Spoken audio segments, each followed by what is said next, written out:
Hi, welcome to another Expert Insights discussion. Today we follow up on our video from yesterday looking at net revenue and the challenges involved. Again, we're joined by Vasilis, founder and CEO of Geo Analytics, to give his perspective and insights. We ask what his opinion is on the adoption of net revenue across the hotel industry. We discuss the complexities faced when trying to embrace net revenue. We touch on the evolution of the commercial role, where the financial team fit in, and the new role of Chief Intelligence Officer.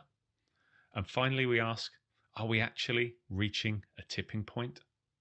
Really hope you enjoy the conversation.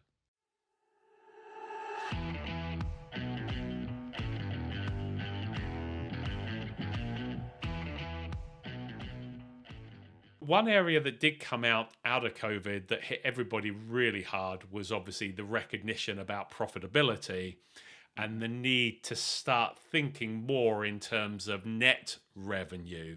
So I'd like to just pivot a little bit away from the total revenue to the points that came out when we had the panel discussion about net revenue.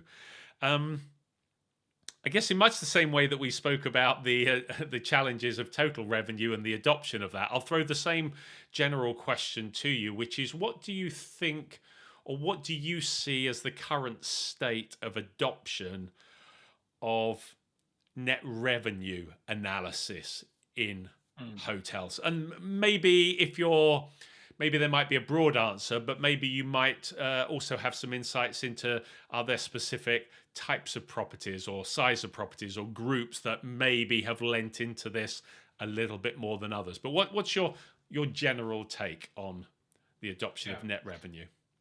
I think it's still very, very low, generally speaking. I think it's very low because there's a lot of complexity involved with, let's say, surfacing the data and the analytics.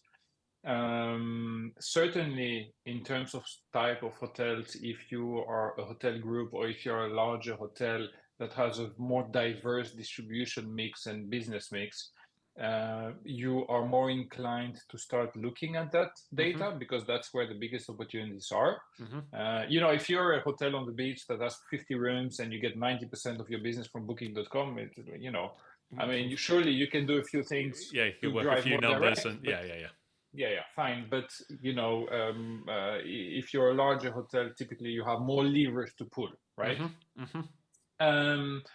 So it's low, but it's changing. We're working on the second iteration of net revenue. We have the first one, which was okay a few years back. Today is we can certainly improve. So we're taking it to the next level. All our customers are pushing us to go to the next level. They really want to embrace that.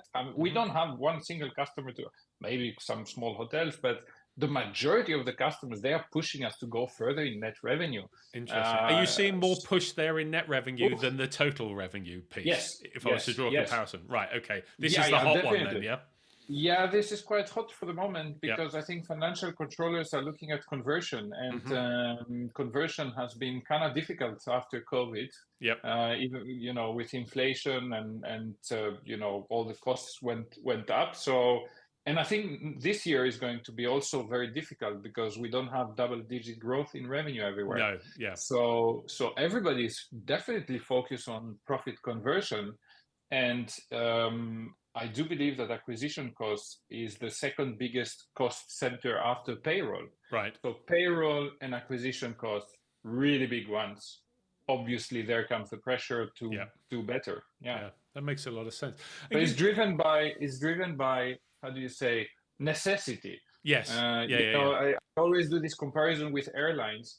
Airlines were the first ones to implement revenue management because that was the difference between we are bankrupt and we have a business. Right. Yeah. Right. So it was necessary. It was necessary. Yeah. So now profitability under pressure is necessary. Let's maybe take a look at it. that makes sense. And I just want to pick up on the point you made a moment ago about the complexities and how even you guys are now working on your second iteration. Can you give what are those complexities? What are some of the challenges that people face? If they were to say to you, right, I want to move into, I want to embrace this net revenue, I want to get on that train, I want to go on that journey, what are the complexities they're going to face to get there? Yeah. I try not to be too nerdy, but if you ask me about net revenue, my tendency is to go down, yeah, Mariana's Trench, so to speak. Well, first of all, is quality of data is very important when you're dealing with net revenue. So the way that you've set up your hotel in your different systems will have a big influence in how good the output will be, as in all things. But Yeah. garbage in, garbage out. But we see hotels whereby the CRS is not downloading the correct codes in the PMS, and then because the numbers don't make sense, and and like if you don't know what your channels is, obviously you can't go to net revenue. Yeah. So there's some challenges around that part. So let's assume that you've overcome that challenge. You have pristine data. Nice. So, pristine data. It looks spectacular. That's fantastic.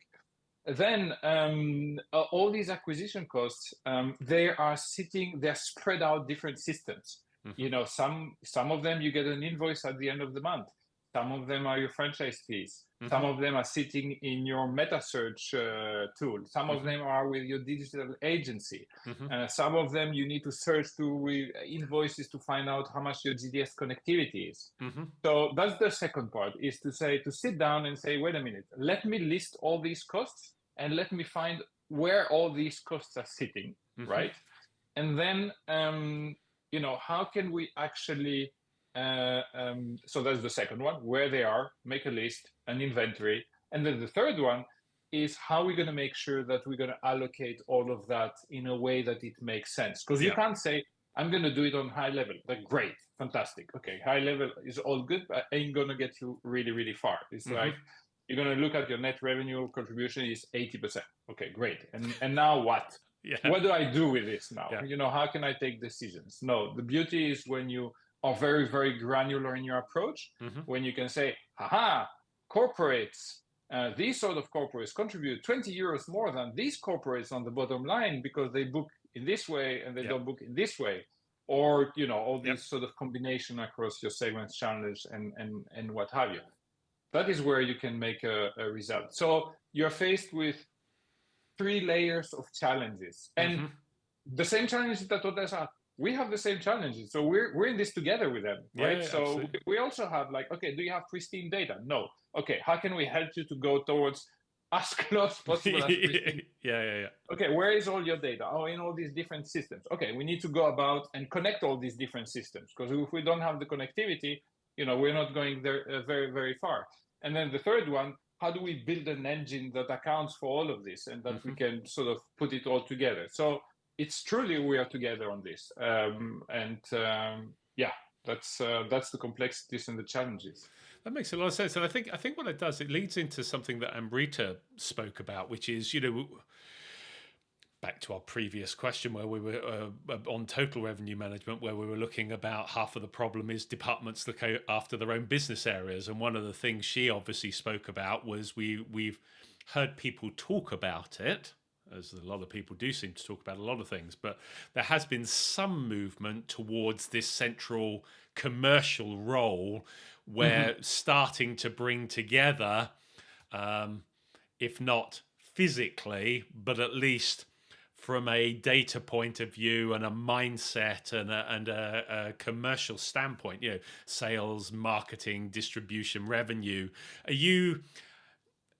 Again, without there being a repetitive answer, a little bit, but it's getting there. Are you seeing that the will to do that, or the recognition to do something like that, and have it as a more cohesive commercial function is kind of underway? It's getting there. It's getting there. You were desperate not to repeat the same answer. Yeah, exactly. Yes, I'll repeat it. No, definitely. It's we're seeing more and more commercial roles. I mean, as a company, you always say, hey, who's your buying persona if you're a company, right? Yep. And for us, our persona is the commercial people. That's our product resonates greatly with commercial people. So it used to be that it was revenue management, but it's not anymore. And I wouldn't say it's getting there, but it's people have realized that this is a necessity. So definitely investing in that commercial role. And there's even companies that go further. We have one of our customers, they have a chief of intelligence person Oh, in really? their Wow. chain. Okay. It's That a is chain different. of Yeah. 25 hotels. And the only thing she is busy with is ensuring that everybody in the organization is empowered with the data to take their decisions.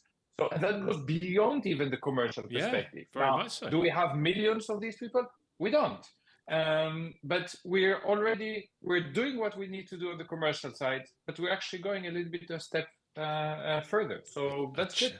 A chief intelligence officer. Wow, Yeah, that would be pretty we cool, should wouldn't get it? her on the podcast. Yeah, She's great. absolutely, absolutely. That would be very interesting to talk about that.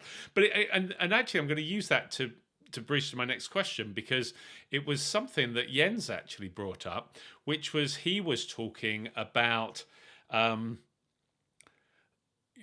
Because Amrita was talking about obviously bringing the sales and the commercial and the revenue and all of that together into the commercial function, and then Jens was saying, yeah, but in addition, we've got to layer in finance, because ultimately, they're the ones that know how everything breaks down. They're the ones that are seeing all the invoices. They're the ones that are allocating where these costs are going. So I guess picking up on your point about someone responsible for intelligence, that's almost that thread that runs through each of the departments, isn't it?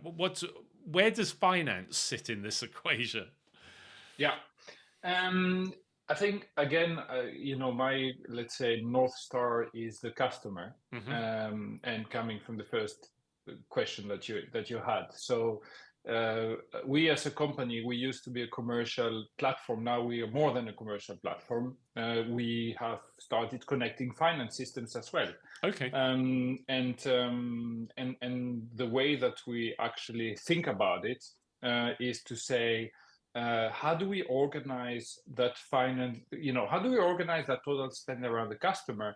But how do we organize these costs also around the customer? Essentially, how do we rebuild the P&L around the customer as opposed to build it versus the hotel or versus the inventory, so to speak, or the total inventory?